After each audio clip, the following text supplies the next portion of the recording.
Hey, what's up? Scott Balcom here with Imagination Creation Films, and today we're answering the question, where do you find music for your short films?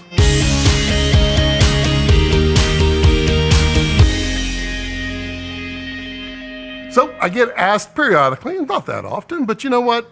It's a question that needs an answer, and I am more than happy to give it to you. And the question is, where do you get music for your films? And before I answer that, take a moment to go ahead and click subscribe down there below and tell all your friends about us. Also, I do have a Patreon if you want to support me that way. Now, the answer to that question is, there's a couple of options for you. Number one, if you're releasing on YouTube, you can actually go to YouTube itself, go down to the bottom under the creator section down at the bottom left-hand corner, and there's actually a whole bunch of music that you can use for free, royalty-free. Some of them require you to put the name of the song down below in your description. Others are just free. And they're getting better and better. There's actually quite a few of them down there, and you can use those all you want. There's other options out there. There are paid memberships. I'm going to discuss 3 of them and the pros and cons of each. There's artlist.io. That one is a subscription-based service that is pretty affordable. I don't remember the price right offhand. I'll put a link down below. But basically, it is a curated group of songs, and they have them by style. You could choose by beat, by genre, by instruments, and you could try to find the music. And if you're on social media or if you're on YouTube, all of those, you're allowed to use the music. As long as you're paying the subscription, you can use that music all you want. When you're done and you no longer want to subscribe to it, you don't have to erase your old music, but you can't use that music again unless you resubscribe. It's not a bad option at all. The next one we're going to talk about is Soundstripe. And again, I'll put a link down below. Soundstripe is another option like artlist.io. Different style of website, different style of music, but you can definitely find a lot of options in there that will help you find your music. And I've subscribed to all of these at one point in time, and I've ended up on one that I like more than others. And you'll find a lot of YouTubers are out there for using that as well. And the reasons are, does the music match your style? And Soundstripe has a different style set than Artlist. And you're not going to find much that crossover into any of these platforms. They're usually exclusive to the different platforms. So Soundstripe has a nice list. They're also a little bit more affordable than Artlist.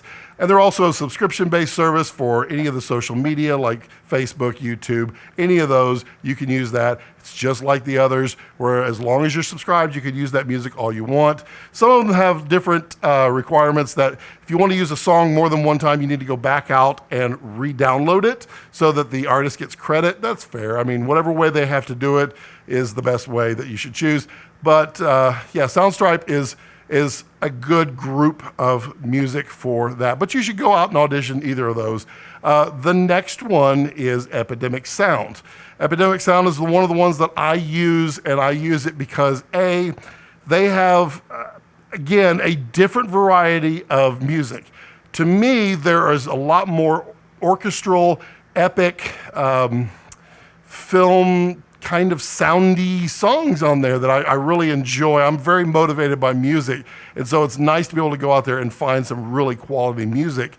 And Epidemic seems to have that far more than the others. The others have, some of them specialize in R&B, others specialize in rock or folk, or it just depends. And Epidemic Sound is also subscription-based. It's based upon the size of your channel or your social media following, so you pay a little bit more as you get bigger and bigger. But, I mean, you have to be pretty large for it to be a problem. And it's never really a problem. It's just a little more money. The other benefit of Epidemic Sound is they also have a sound effects library. And it's fairly large, so it works the same way. If you're subscribed, you can have access to all their sound effects. You just search for them, download them. All of that's great. The other really good thing about Epidemic, and some of the others have it, some of it don't, is you can download the stems as well. So you get the full song, but you also get the bass line, the drum line, the lyrics. You get any of the background, and you get usually 4 or 5 stems. And so you can actually take just like the bass and the drums, put that on your track below while you're talking, or any part that you need. Or if you just want to change up your short film and you just need just a little drum and bass going on while you're walking down the street, you could do that with Epidemic. Some of the others may not be able to do that. But all of these will be listed down below. I don't get anything from them, but hey, if you're one of those companies and you want to sponsor me, cool, reach out. I like sponsors, especially Epidemic Sounds. I like you. But yeah, as always, if you have any questions or comments, do feel free to put those in the comment section down below. I do try to read and respond each and every one, even if it's just to say thank you. Also, I do have a Patreon if you want to support me that way. I do appreciate it. If you love this video, give it a thumbs up. If you hated it, give me a thumbs down. It's all good. And yeah, as always, as I like to leave it, don't let your passion center around your life. Let your life center around your passions.